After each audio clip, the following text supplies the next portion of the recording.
you got some good pieces last year. You got some really critical pieces last year. This is the class that could take you over the top. This is the class that could be, you could have 3 Pro Bowlers out of your first 3 picks. And if that happens, the rest of it is gravy.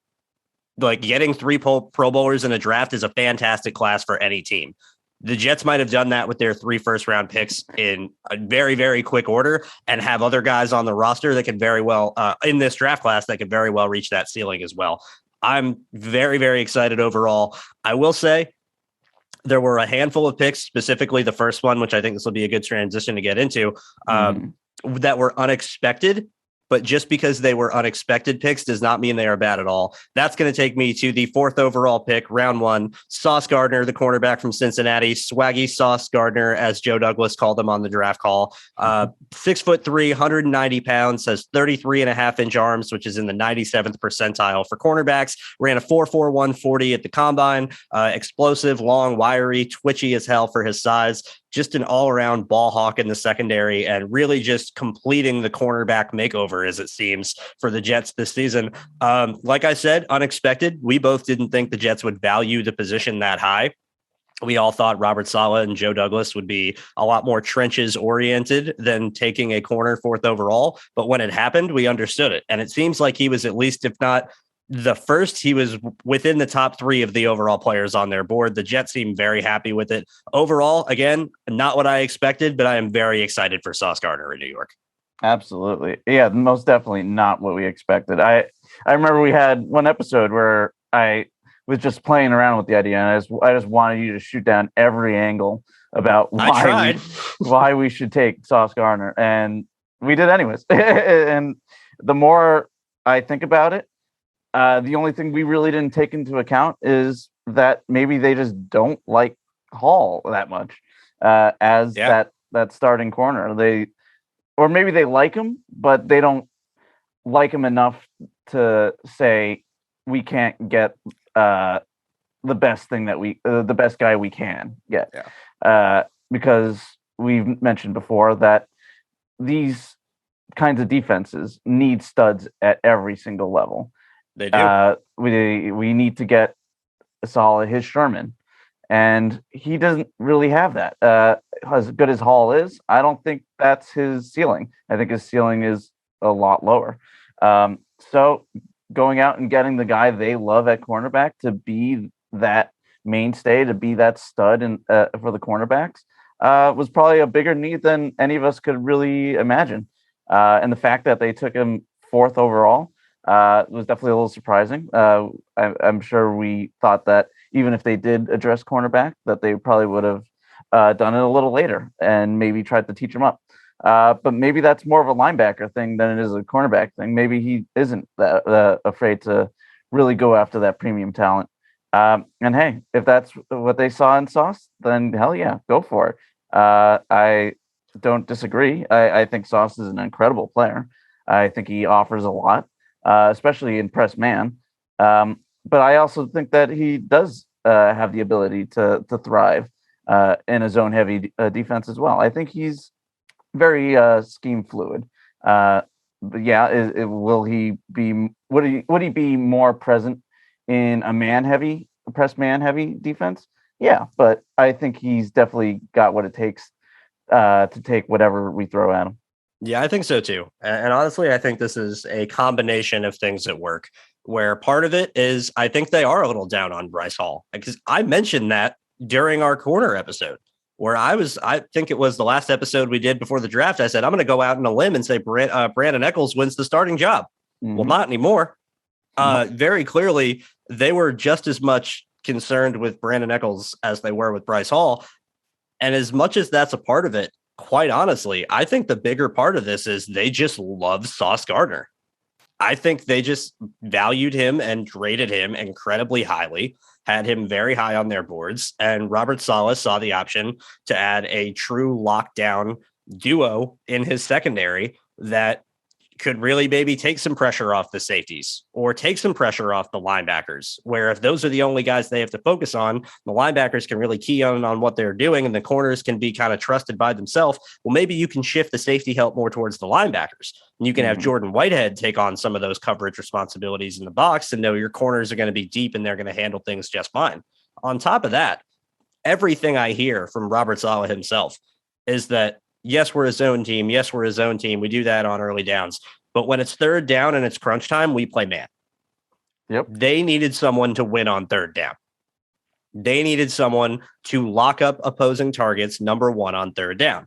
And for a long time last year, I said, they're not traveling their corners. They're putting Brandon Echols in terrible situations and he's getting picked on. Maybe they didn't have enough trust in Bryce Hall to let him travel like that. Maybe they were worried that having him would be just as bad in any situation.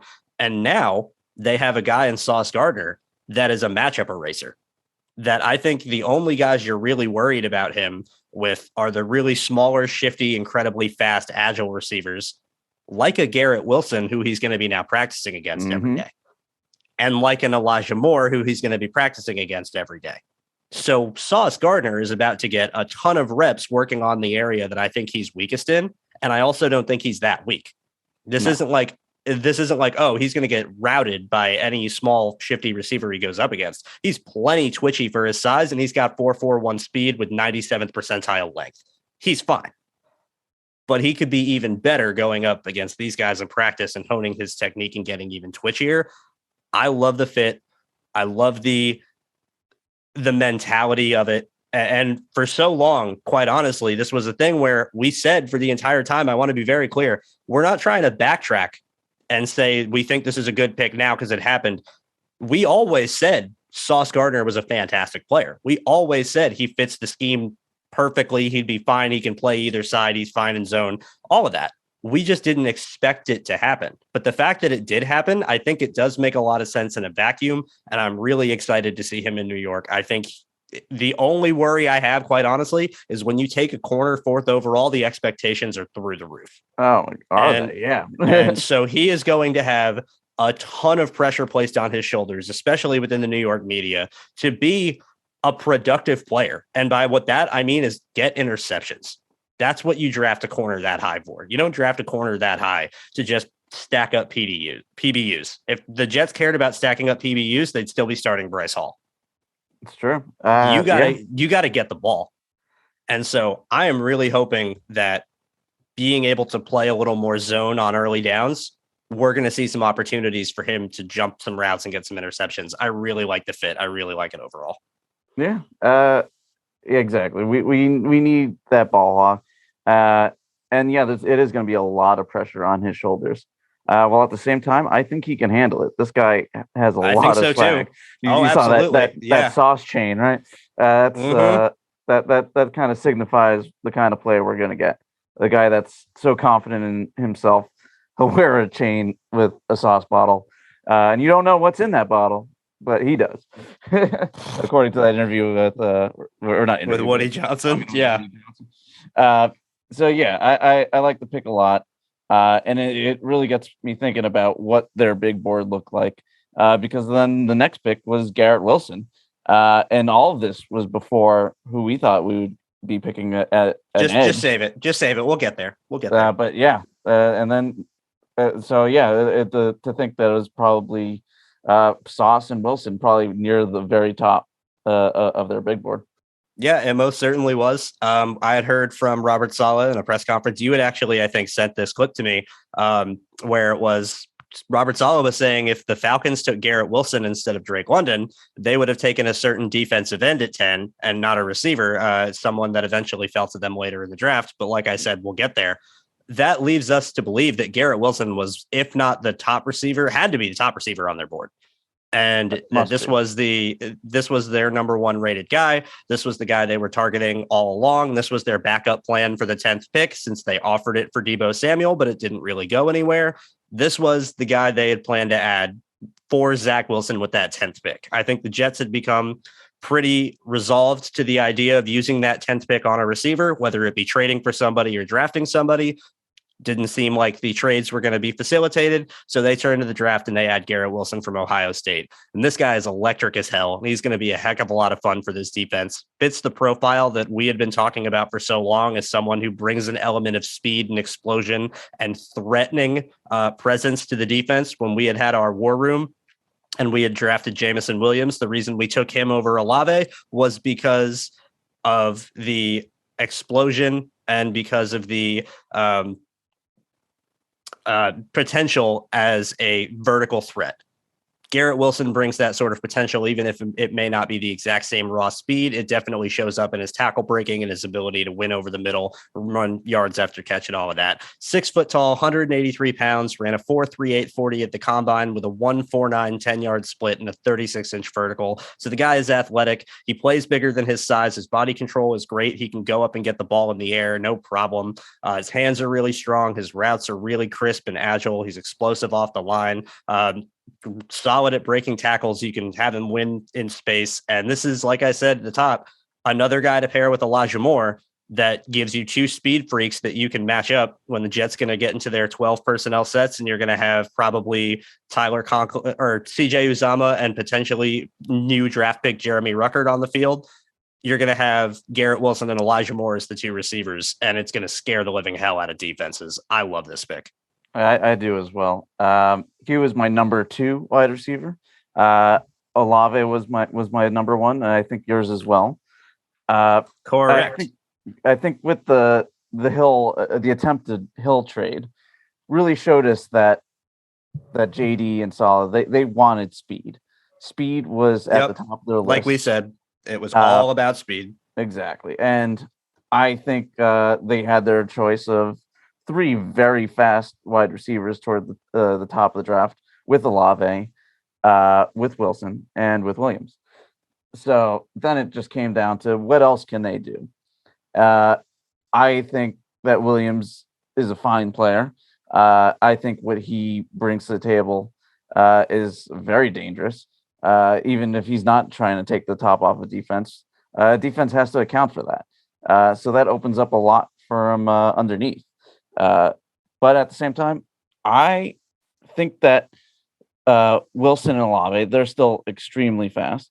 But at the same time, they do so much more with their ability as route runners, with their ability to go up and get the ball. Right now, at least. Right Jameson now has potential to get really good in his route running, but he's not as crisp or fluid as Olave and Wilson right now. Right now, yes.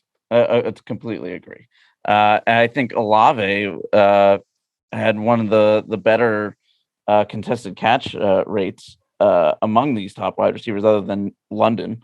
But London didn't have the speed, and I think that was a crucial aspect to how they maybe rank these wide receivers. And even though Olave is probably one of the top contested catch guys, his contested catches aren't quite like Wilson's. Wilson's contested catches, these are incredible jump balls. He's able to just go over defensive backs, catch it behind their backs, and he has the body control and sideline awareness to get down in bounds. He's got so much that I think will help Zach Wilson, a guy that he can just throw it up to, and you can trust that Wilson will come down with it more often than not. He does have some concentration drops, maybe ones that are probably a lot easier than some of the crazy catches he makes. But at the same time, he offers so much, and he's still extremely reliable. And with the route running to boot, I think it's just way too much to pass on. So whether it was Olave or him, I would have been happy either way. I'm very happy with this pick, though. Yeah, me as well. Like you were saying, with the 3 options that they had in Jameson Williams and then the Ohio State pair of Garrett Wilson and Chris Olave. I was talking with this actually with Lamont Jordan over on Believe in the Jets. We were doing our first round recap the other day. And one of the things that he had said that really stuck out to me that makes a lot of sense when you look at it from this angle, Chris Olave was my wide receiver 1. When I'm looking at my overall rankings, I don't rank just for the Jets. I rank period. I try and factor in scheme as much as I can, but I try and be scheme agnostic to my rankings and rank players how I see fit overall to the NFL. But for the Jets in particular, Garrett Wilson made the most sense. And Garrett Wilson made the most sense for the Jets because he can win three ways. Chris Olave is really good as a route runner. He's great at creating separation, winning deep, using his speed and agility, all of that. He can make contested catches, but it's more about making catches with guys covering him and in tight windows than it is about going up and mossing people. He can do that a little bit. I think he's a little underrated in that aspect, but he's not quite to Garrett Wilson's level. And he's definitely not to Garrett Wilson's level on a tackle breaking ability and ability to create for himself in space. If you give Olave a runway with the ball in his hands, he's got the speed to take advantage of it. But he's not necessarily the guy that's really shifty, creative, juke spins, run through tackles, anything like that. Garrett Wilson's got him beat in that aspect. You look at Jamison Williams, similar idea. Deep speed, definitely there. Threatening vertical, no problem. Can win deep, absolutely. We think he's a good route runner, definitely solid, room to grow and get better, but not quite to the level of Wilson or Olave. And he can make some plays with the ball in his hands as well, but it's definitely more about raw speed with him. And while I do think he is better than Olave at breaking tackles and creating for himself, I also don't think he's quite to Garrett Wilson's level. Then you look at Garrett Wilson, and he is above average, at least in all three areas. Where he is 4.38 speed, vertical separation, no problem. He will threaten you deep. He has some serious wheels. Has go up and get it ability more so than just fighting through coverage to make a catch. Will jump over someone, like you said.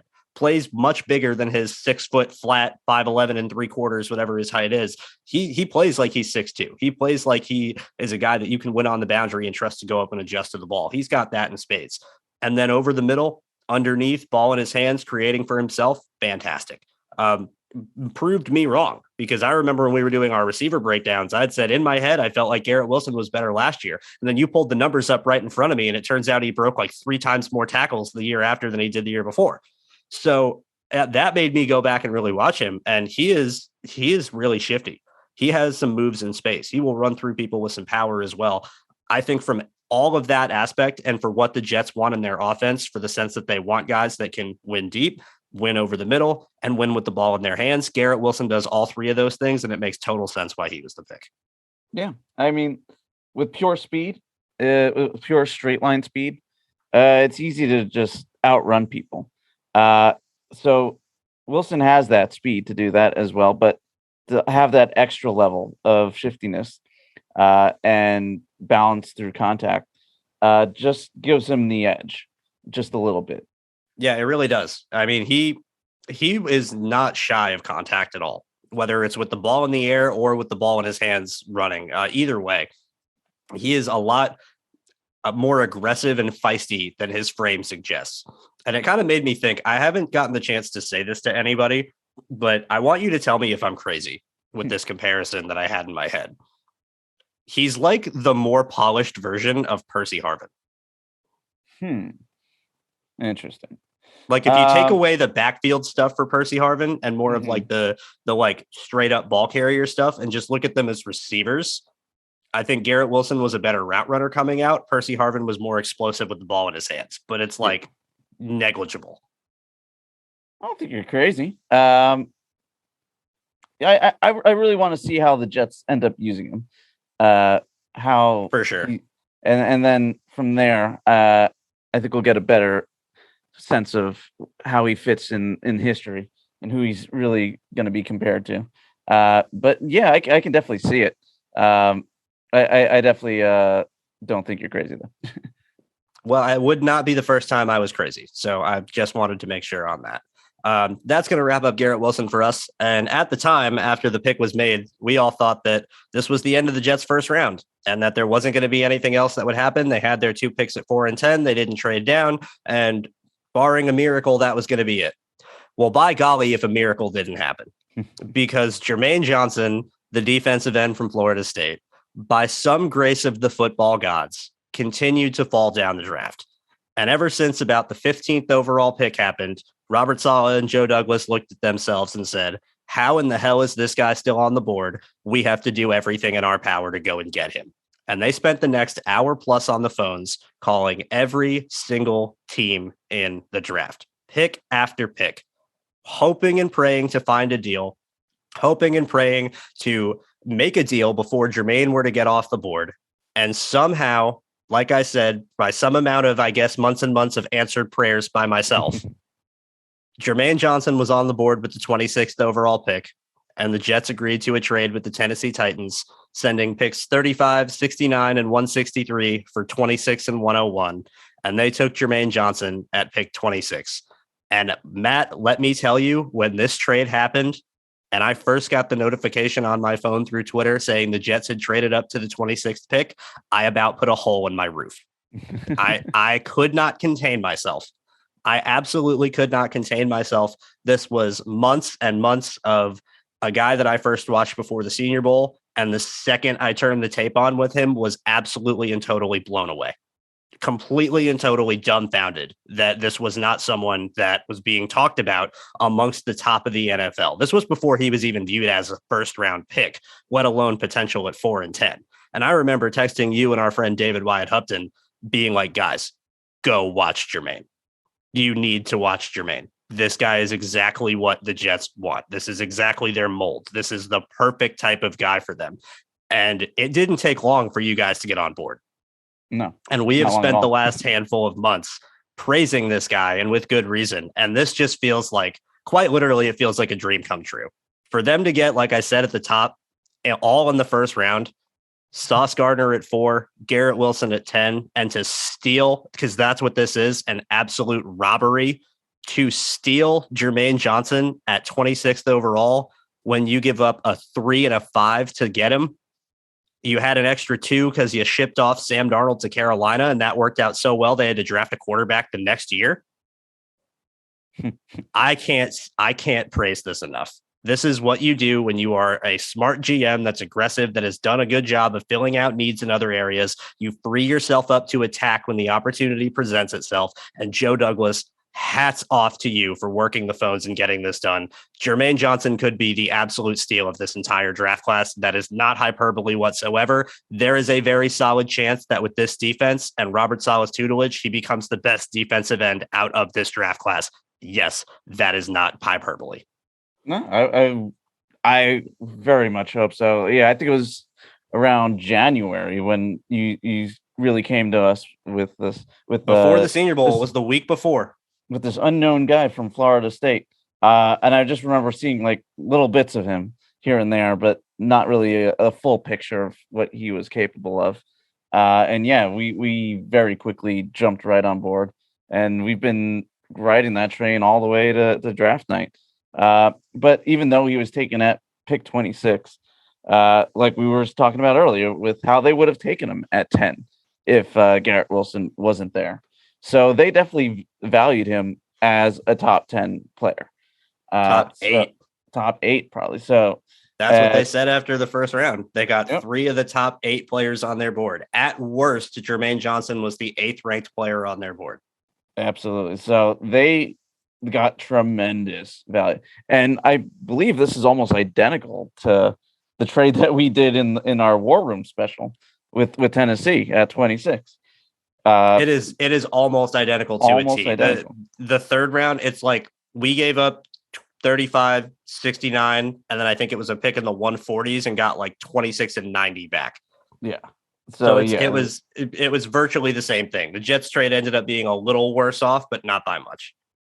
It's pretty incredible. I really couldn't be happier.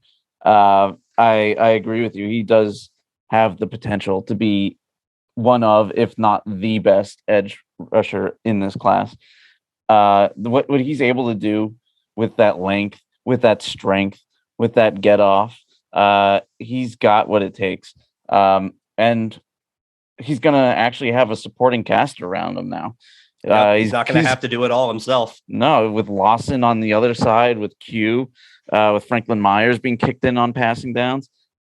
He's going to have a lot of guys around him. And no one's getting open because Sauce Gardner and DJ Reed are behind him. Mm-hmm. Out of all the edge rushers that I looked at with a fine-tooth comb, when it came to who was double-teamed more, who was chipped more, who did they roll out to the opposite side of? It was Thibodeau and it was Johnson. These were the two guys that teams really focused on the most. So with teams not doing that for him now, with guys like Lawson and Q to really pay extra attention to, that's going to really free up Johnson a lot. And he's no longer just going to be asked to set the edge first before he goes after the quarterback either. He's going to be set free. He's going to be in attack mode all the time. And I'm very, very interested to seeing how it turns out for him. I think, year one, he can have a big impact. Yeah. And most importantly, as we talked about for so long, for so many months with this guy, the ascension with him is what's going to be so great to watch.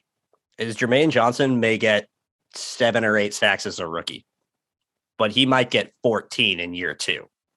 And he might be getting 10 to 15 every year after that. I cannot wait to see how he grows.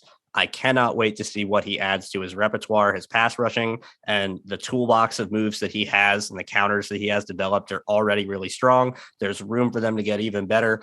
And you had mentioned it, Matt, attention given by opposing teams, attention given by opposing offenses. By your studies, Jermaine was doubled or chipped or given some amount of extra attention to as much, if not more, than anybody else in this draft class. Around 30% of his pass rush snaps. Right. You also have to factor in the fact that he plays the run and that he was asked to play contain on a lot of snaps early in downs. And he really didn't get the chance to go all out and charge up field and pass rush unless it was 3rd and long. And so that's why you might have seen some numbers taking a little longer for him to get to the quarterback, because he had to play run first. And that's just a factor of his scheme that won't have to matter to him as much now with the Jets. And most importantly, this is the last thing I want to mention, Matt. You know, there was only one Florida State player drafted this year, and it was Jermaine Johnson in the 1st round. That says a lot. That says a lot. That says a lot about what else he had around him, what other factors were going on, what could offenses pick on. He was basically the only guy teams had to worry about on Florida State's defense, period. And he still produced enough to be the ACC Defensive Player of the Year. Conversely, you look at a guy like Aiden Hutchinson. Aiden Hutchinson was the 2nd overall pick in the draft. He had a safety go later in the 1st round, and he had his other pair at edge rusher go in the 2nd round, who probably would have went in the top 20 if he didn't tear his Achilles in March. So you have the context of what players were asked to do, what they can do, what their physical abilities limit them from doing, and what their physical abilities have for them in the future. When you look at it from that profile, from that aspect, when you do your job as a scout, Jermaine Johnson is a fantastic prospect for the Jets. This could not have gone better in round 1. Yeah, really. And one thing I noticed after we drafted him, that the outcry of praise for him wasn't really coming from like normal people like you and me. It was coming from players. Pass rushers. These are people that know their craft, and they see the potential that we saw in Johnson. There isn't a single former player I've seen or heard from that dislikes Jermaine Johnson. Yeah, I don't think that's a coincidence. I don't think there's some kind of grand conspiracy where everybody got together and wanted to hype this guy up. No, they know what they're looking at, and it's something special. Right. And it's things that you also can't quantify with numbers. And this is another important part. Jermaine Johnson is never going to show up on analytics for playing just as hard at the end of the 4th quarter as he does at the start of the game. He's not going to show up in any analytic for being a balls to the wall freak of nature with his hair on fire when his team's down 35 points, as opposed to when his team is 0-0 the first play.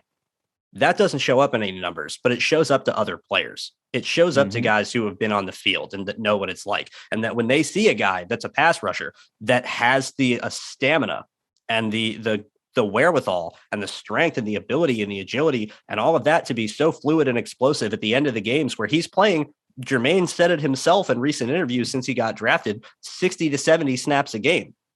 And it doesn't slow him down. That is what Robert Saleh wants out of every single member of his team, regardless of position. That sort of aggression, tenacity, the never say die attitude. It's all gas, no break for 4 quarters. Jermaine Johnson is all gas, no brake as it gets.